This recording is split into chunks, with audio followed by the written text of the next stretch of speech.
അവസാന ഭാരതത്തിൽ Aditya Birla group already അവരുടെ ഒരു പ്രഖ്യാപനം നടത്തിയിട്ടുണ്ടായിരുന്നു. ഏകദേശം ഒരു 1800 കോടി രൂപയുടെ ഒരു ഫോറേ നടത്തിക്കൊണ്ട് അവിടെ ഈ ഒരു സെഗ്മെന്റിലേക്ക് സാന്നിധ്യം ശക്തമാക്കുന്നു. അതിന് പിന്നാലെ ഇപ്പോൾ അദാനി ഒരു ഈ ഇന്ത്യയിലെ തന്നെ മേജർ പ്ലേയേഴ്സ് എല്ലാം തന്നെ ഈ മേഖലയിലേക്ക് എത്തുകയാണ്.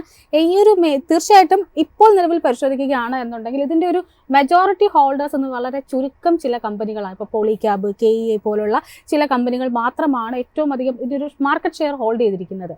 ഈ ഒരു സ്ഥാനത്തേക്ക് അദാനി പോലെയുള്ള ഒരു വലിയ ഭീമൻ കടന്നു വരുമ്പോൾ എന്തൊക്കെ മാറ്റങ്ങളായിരിക്കും നമ്മൾ എക്സ്പെക്ട് ചെയ്യേണ്ടത്?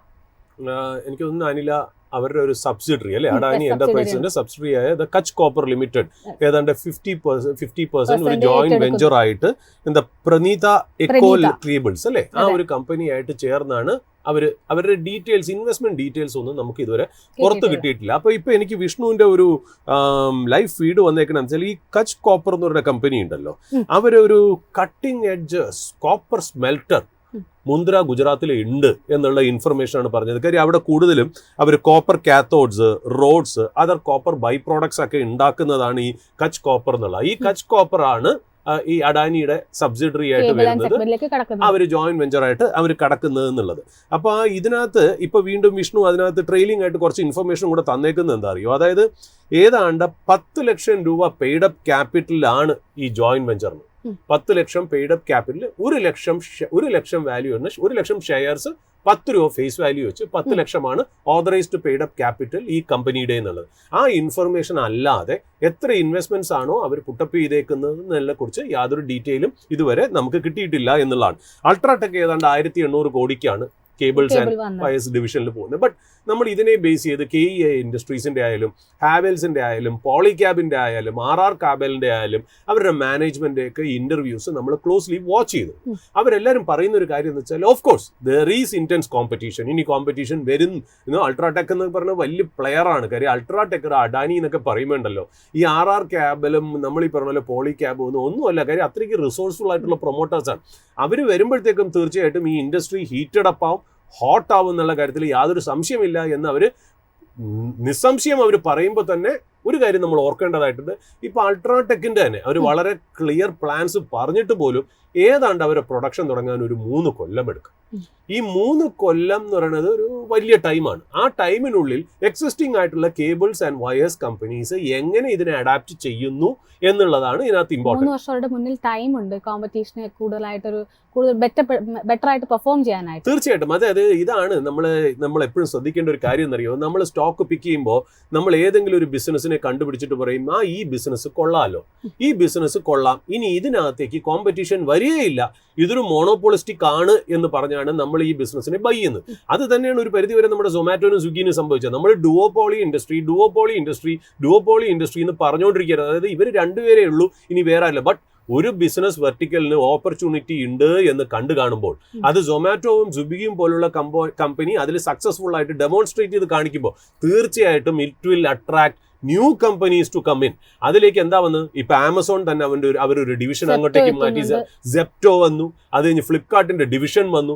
എന്തിന് പല FMCG കമ്പനീസ് പോലും അവരുടെ പ്രോഡക്ട്സ് 10 മിനിറ്റ് കൊണ്ടും 5 മിനിറ്റ് കൊണ്ടും ഡെലിവറി ചെയ്യാനുള്ള ഒരു സപ്ലൈ ചെയിൻ സിസ്റ്റത്തിലേക്ക് എസ്റ്റാബ്ലിഷ് ചെയ്തുകൊണ്ടിരിക്കണം. അപ്പൊ ഏതെങ്കിലും ഒരു ഇൻഡസ്ട്രി എപ്പോഴും കൺസിസ്റ്റന്റ് ആയിട്ട് അല്ലെങ്കിൽ ശാശ്വതമാണ് എന്ന് നമ്മൾ വിശ്വസിക്കരുത്. ആ ഇൻഡസ്ട്രിയിൽ കോമ്പറ്റീഷൻ ഇല്ല എന്ന് മാത്രം നമ്മൾ വിശ്വസിക്കരുത്. നമ്മളിപ്പോ NVIDIയുടെ കാര്യം തന്നെ കണ്ടു. AI എന്ന് വെച്ചാൽ NVIDIA, AI artificial intelligence equal to NVIDIA എന്ന് പറഞ്ഞ സമയത്ത് ഒരു ദിവസം ആ NVIDIA സ്റ്റോക്കിന് വന്ന കറക്ഷൻ അറിയാലോ. ഡീപ് സീക്കിന്റെ ഒരു ഇൻഫർമേഷൻ വന്നിട്ട് ആ ഡീപ് സീക്ക് NVIDIAക്ക് കൊടുത്ത ഇൻഫർമേഷൻ എന്താ, you go on making chips but we will use very എന്താ പറയുക old chips to make a larger artificial intelligence platform. നിങ്ങൾ അതായത് NVIDIയുടെ ബിസിനസ് എന്താണ്, പുതിയ ചിപ്പ് കണ്ടുപിടിച്ച് വരിക, കോസ്റ്റ്ലി ചിപ്സ് കൊണ്ടുവരിക എന്നുള്ള. ഡീപ് സീക്ക് എന്ന് പറഞ്ഞ കമ്പനി എന്താ ചെയ്തത്, അവരുടെ NVIDIയുടെ തന്നെ ഓൾഡ് ചിപ്സ് ഉപയോഗിച്ച് ഔട്ട്ഡേറ്റഡ് ആയിട്ടുള്ള ചിപ്സ് ഉപയോഗിച്ച് അവർ സ്ട്രോങ്ങർ ആയിട്ടുള്ള ആർട്ടിഫിഷ്യൽ ഇന്റലിജൻസ് മോഡൽ ഉണ്ടാക്കി എന്നുള്ള. അപ്പോൾ നാട്ടുകാരും അനലിസ്റ്റുകളും ചോദിക്കുന്നത് ഇനി NVIDIA ഹൈ പവർഫുൾ ചിപ്സ് ഉണ്ടാക്കിയിട്ട് എന്ത് കാര്യം, ഏറ്റവും നല്ല ആർട്ടിഫിഷ്യൽ ഇന്റലിജൻസിന്റെ പ്ലാറ്റ്ഫോം ഔട്ട്ഡേറ്റഡ് മോഡലിൽ തന്നെ കൊണ്ടുവരുന്നുള്ള ഒരു സ്ഥിതിവിശേഷത്തിലേക്ക്. അബ്സല്യൂട്ട്ലി. അപ്പൊ ഇതാണ് ആ ബിസിനസ്സും കോമ്പറ്റീഷനും എന്താ പറയുക കോമ്പറ്റീറ്റീവ് ഫോഴ്സസ് ഓഫ് ദ വേൾഡിനെ നമ്മൾ മാറ്റി വെച്ചുകൊണ്ട് ഷെയർ മാർക്കറ്റിനെ സ്റ്റോക്കിനെയും അല്ലെങ്കിൽ ഷെയർസിനെയും ഇക്വിറ്റീസിനെയും അല്ലെങ്കിൽ സ്റ്റോക്ക് പിക്കിങ്ങിനെയും നമ്മൾ കാണരുത്. നമ്മൾ അതിനെ എല്ലാം കൂടെ ഒരു ഓവറോൾ രീതിയിൽ വേണം കാണാൻ. അതുകൊണ്ട് തീർച്ചയായിട്ടും ഈ കേബിൾസ് ആൻഡ് വയർസ് ഇൻഡസ്ട്രിയിലേക്ക് കോമ്പറ്റീഷൻ ഹീറ്റപ്പ് ചെയ്യാണ്. ബട്ട് ഇനി ഇവിടുന്ന് എക്സിസ്റ്റിംഗ് ആയിട്ടുള്ള പ്ലെയേഴ്സ് എങ്ങനെയാണ് അവർ റീപൊസിഷൻ ചെയ്യണമെന്നുള്ളത് നമുക്ക് ക്ലോസ്ലി വാച്ച് ചെയ്യേണ്ടിയിരിക്കും. അതിനോടൊപ്പം തന്നെ 1-2 പോയിന്റ്സ് കൂടെ ആഡ് ചെയ്യാൻ ആഗ്രഹിക്കുകയാണ്. അതിൽ ഏറ്റവും പ്രധാനമായിട്ട് ഈ ഒരു കേബിൾ ആൻഡ് വയർ സെഗ്മെന്റിനെ സംബന്ധിച്ചിട്ട് നിലവിൽ ഏകദേശം ഒരു 9,000 കോടി രൂപയുടെ മാർക്കറ്റ് ആണ് എക്സ്പെക്ട് ചെയ്യുന്നത്, വാല്യൂ ആണ് എക്സ്പെക്ട് ചെയ്യുന്നത്. അത് 5 വർഷം കഴിയുമ്പോഴേക്കും 17 ബില്യൺ 17,000 കോടിയായിട്ട് ഉയരുമെന്നൊരു റിപ്പോർട്ട്സ് ആണ് ഇപ്പോൾ പുറത്തു. തീർച്ചയായിട്ടും ആ ഒരു മാർക്കറ്റിന്റെ പൊട്ടൻഷ്യൽ കണ്ടുകൊണ്ട് തന്നെയാണ് പുതിയ കമ്പനികൾ, പ്രത്യേകിച്ചും അൾട്രാടെക്, അദാനി പോലെയുള്ള കമ്പനികളൊക്കെ ഈ ഒരു മേഖലയിലേക്ക് എത്തുന്നതെന്ന് തന്നെ നമുക്ക് പറയാം. പോളിക്യാബിലുള്ള ആനന്ദിന്റെ ഒരു ടെക്നിക്കൽ പോയിന്റ് ഓഫ് വ്യൂ എന്താണ്? നമ്മൾ പോളിക്യാബിലേക്ക് നോക്കുകയാണെങ്കിൽ നിലവിൽ ഓൾ ടൈം ഹൈയിൽ നിന്ന് ഏകദേശം ഒരു 35% താഴെയാണ് നിലവിൽ പോളിക്യാബിൽ ട്രേഡിംഗ് നടന്നുകൊണ്ടിരിക്കുന്നത്. ആൻഡ് ടെക്നിക്കലി നോക്കുമ്പോൾ നിലവിൽ ഒരു സ്ട്രക്ചറിന് വളരെ നല്ലൊരു ചേഞ്ച് ഉണ്ട്. അതായത് നമ്മൾ സ്ട്രക്ചറിലേക്ക് കിടക്കുകയാണെങ്കിൽ സ്ട്രക്ചറിൽ നിലവിൽ ഒരു ബെയറിഷ് സെന്റിമെന്റിലേക്ക് പോകുന്ന ഒരു ഫസ്റ്റ് ഫേസിലാണ് നിലവിൽ പോളിക്യാബ് ഉള്ളത്. ആൻഡ് പോളിക്യാബിന്റെ ഒരു മേജർ സപ്പോർട്ടായിട്ട് നമുക്ക് എക്സ്പെക്ട് ചെയ്യാൻ പറ്റുന്നത് 3,800 4,000 എന്ന് പറയുന്ന ലെവലാണ് നമുക്ക് പോളിക്യാബിൽ മേജർ സപ്പോർട്ടായിട്ട് എക്സ്പെക്ട് ചെയ്യാൻ പറ്റുന്നത്. ആൻഡ് ഇന്ന് നമ്മൾ പോളിക്യാബ് നോക്കുകയാണെങ്കിൽ തന്നെ വീക്കിൻ്റെ ഫസ്റ്റ് 3 ഡേയ്സിൽ നല്ല രീതിക്കുള്ള ബുള്ളിഷ്നസ് പോളിക്യാബ് നടത്തിയെങ്കിലും ബട്ട് സ്റ്റിൽ നമുക്ക് ഇന്നത്തെ ഒരു ദിവസം പോളിക്യാബിൽ ഏകദേശം ഒരു 8% സെൽ ഓഫ് നമുക്ക് പോളിക്യാബിൽ കാണാൻ സാധിക്കുന്നുണ്ട്. സോ ഒരു നെക്സ്റ്റ് ഒരു ഇമ്മീഡിയറ്റ് സപ്പോർട്ടായിട്ട് നമുക്ക് പോളിക്യാബിൽ ഇൻട്രാഡേ ഓർ ഒരു ഷോർട്ട് ടേമിൽ നമുക്ക് പറ്റുന്ന ലെവൽ എന്ന് പറയുന്നത് 4,550-600 ആ ഒരു 50 പോയിന്റ്സിൻ്റെ ആ ഒരു റേഞ്ചാണ്. ആൻഡ് ടുവേഴ്സ് അപ്സൈഡ് നോക്കുകയാണെങ്കിൽ നിലവിൽ ഒരു ഇമ്മീഡിയറ്റ് റെസിസ്റ്റൻസ് ആയിട്ട് നമുക്ക് കണക്കാക്കാൻ പറ്റുന്ന ലെവൽ എന്ന് പറയുന്നത് നിലവിൽ 5,450 എന്ന് പറയുന്ന ആ ഒരു ലെവലാണ്. സോ പോളിക്യാബിൽ നമ്മളൊരു ലോങ് ടേം പെർസ്പെക്റ്റീവ് നോക്കുമ്പോൾ പോളിക്യാബിൽ നമുക്ക് ഇനിയും നമുക്ക് സെൽ ഓഫ് എക്സ്പെക്ട് ചെയ്യാം. ആൻഡ് നോക്കുകയാണെങ്കിൽ ഒരു 4,550 എന്ന് പറയുന്ന ആ ഒരു ലെവൽ മാർക്കറ്റ് ബ്രേക്ക് ചെയ്യുകയാണെങ്കിൽ നമുക്ക് വീണ്ടും ഒരു അഗ്രസീവ് സെൽ ഓഫ് നമുക്ക് പോളിക്യാബിൽ എക്സ്പെക്ട് ചെയ്യാൻ പറ്റുന്നതാണ്.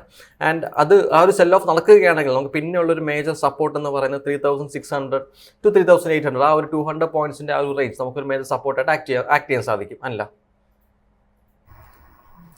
അതിനോടൊപ്പം തന്നെ അതേ സെഗ്മെന്റിൽ നിന്നുള്ള ഹാവൽസുമായി ബന്ധപ്പെട്ടിട്ടുള്ള ഒരു വ്യൂ കൂടിയാണ് ചോദിക്കുന്നത്. കാരണം ഹാവൽസിലും ഇന്നിപ്പോൾ വളരെ ശക്തമായിട്ടൊരു സെൽ ഓഫ് ആണ് കാണുന്നത്. ഏകദേശം ഒരു 4% മുകളിൽ ഒരു ഡിവിലേക്കാണ് ഹാവൽസിൻ്റെ ഓഹരികളും എത്തിയിരിക്കുന്നത്. ഹാവൽസിലുള്ള ഒരു ടെക്നിക്കൽ ട്രെൻഡ് എങ്ങനെയാണ്?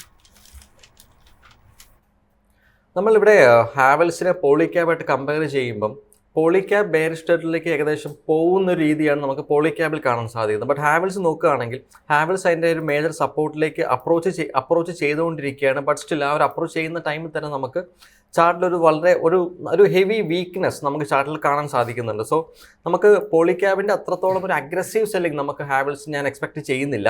നമുക്ക് ബട്ട് സ്റ്റിൽ നമുക്ക് ഒരു നെക്സ്റ്റ് ഒരു 1 വീക്ക് അല്ലെങ്കിൽ 2 വീക്ക് വളരെ ക്രൂഷ്യലാണ് ഹാവൽസ്. നമുക്കൊരു സൈഡ് വേസ് അല്ലെങ്കിൽ ഒരു വോളറ്റൈൽ മൂവ്മെൻറ്റ് നമുക്ക് ഹാവൽസിൽ എക്സ്പെക്ട് ചെയ്യാനും നമുക്ക് തിരിച്ചൊരു ബുള്ളിഷ് മൂവ്മെൻറ്റിലേക്ക് പോകാനുള്ള പോസിബിലിറ്റി ഉണ്ടെന്ന് തന്നെ നമുക്ക് ഹാവൽസിൽ എക്സ്പെക്ട് ചെയ്യാം. സോ ഹാവൽസിൽ നമുക്ക് നിലവിൽ മേജർ ഒരു സപ്പോർട്ട് ലെവലായിട്ട് കണക്കാക്കാൻ സാധിക്കുന്ന ലെവൽ എന്ന് പറയുന്നത് 1,400 എന്ന് പറയുന്ന ലെവലാണ് മേജർ സപ്പോർട്ടായിട്ട് നമുക്ക് കാണാൻ സാധിക്കുന്നത്. ആ ഒരു ലെവൽ മാർക്കറ്റ് ബ്രേക്ക് ചെയ്യുകയാണെങ്കിൽ നെക്സ്റ്റ് സൈക്കോളജിക്കൽ ലെവലായ 1,200 എന്ന് പറയുന്നതാണ് നെക്സ്റ്റ് ഒരു മേജർ സപ്പോർട്ടായിട്ട് ആക്ട് ചെയ്യാൻ പോസിബിലിറ്റി ഉള്ളത്. അപ്സൈഡിലേക്ക് നോക്കുകയാണെങ്കിൽ നമുക്കൊരു എന്തെങ്കിലും തരത്തിലൊരു ബുള്ളിഷ് സിഗ്നൽ നമുക്ക് ഹാവൽസിൽ കിട്ടുകയാണെങ്കിൽ നമുക്ക് ഹാവൽസിൽ വളരെ നല്ല രീതിയിലുള്ള ഒരു ബുള്ളിഷ് മൂവ്മെൻറ്റ് നമുക്ക് ഹാവൽസിൽ എക്സ്പെക്ട് ചെയ്യാം. സോ നെക്സ്റ്റ് ഒരു മേജർ ഒരു മേജർ റെസിസ്റ്റൻസ് ആയിട്ട് വരുന്ന ഒരു ലെവൽ എന്ന് പറയുന്നത് ഹാവൽസിൽ നമുക്ക് എക്സ്പെക്ട് ചെയ്യാൻ പറ്റുന്നത് 1,700 എന്ന് പറയുന്ന ലെവലാണ്. സോ ഹാവൽസിൽ നമുക്കൊരു ഹെവി ബുള്ളിഷ്നെസ് നമുക്ക് കിട്ടുകയാണെങ്കിൽ നമുക്ക് ഏകദേശം ഒരു 15-20% അപ്സൈഡ് മൂവ്മെൻറ്റ് നമുക്ക് ഹാവൽസിൽ എക്സ്പെക്ട് ചെയ്യാൻ പറ്റും. സോ ഈ ഒരു ഇമീഡിയറ്റ് ആയിട്ടുള്ള റെസിസ്റ്റൻസ് അതായത് 1,700, 69, ആ ഒരു റേഞ്ച് മാർക്കറ്റ് ബ്രേക്ക് ചെയ്യുകയാണെങ്കിൽ നമുക്ക് നെക്സ്റ്റ് ഒരു ലെവലായിട്ട് നമുക്ക് നെക്സ്റ്റ് ഒരു റെസിസ്റ്റൻസ് ലെവൽ കൺസിഡർ ചെയ്യാൻ പറ്റുന്നത് അതിൻ്റെ ഓൾ ടൈം ഹൈ ആണ്. അത് ഏകദേശം 2015 നമുക്ക് ആ ഒരു ലെവലിൽ വരെ നമുക്ക് എക്സ്പെക്ട് ചെയ്യാൻ പറ്റും. അതായത് ഓവറോൾ മാർക്കറ്റ് കണ്ടീഷൻസ് നമുക്ക് വീണ്ടും ബുള്ളിഷ്നെസ് തന്നെയാണ് നമുക്ക് തരുന്നതെങ്കിൽ നമുക്കൊരു ഓവറോൾ മാർക്കറ്റിൽ നമുക്കൊരു റിവേഴ്സൽ നമുക്ക് എക്സ്പെക്ട് ചെയ്യാം.